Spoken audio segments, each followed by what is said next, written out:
Hello everyone. মিসেলেনিয়াসের result প্রকাশ হওয়ার পরে সবার মনের মধ্যে এখন একটাই প্রশ্ন, কি ক্লার্কশিপের রেজাল্ট কবে প্রকাশিত হবে। কাট অফ নিয়ে তো একটা সংশয় রয়েছে, কিন্তু তার আগে যে প্রশ্নটা মাথায় আসে সেটা হলো রেজাল্ট কবে রিলিজ হবে। তো আমার যতদূর মনে হয় কি অগাস্টের ফার্স্ট উইকের মধ্যে কিন্তু রেজাল্ট পাবলিশ হয়ে যাবে।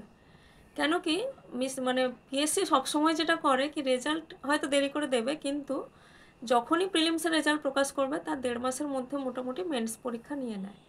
তো সেপ্টেম্বরের শেষের দিকে যেহেতু দুর্গাপুজো রয়েছে, তো আমার মনে হয় অগাস্টের শুরুর দিকটা ক্লার্কশিপ যদি রেজাল্ট বের করে, তো সেপ্টেম্বরের মাঝামাঝি সময়ের দিকে মোটামুটি মেন্স পরীক্ষা হয়তো নিয়ে নিতে পারে।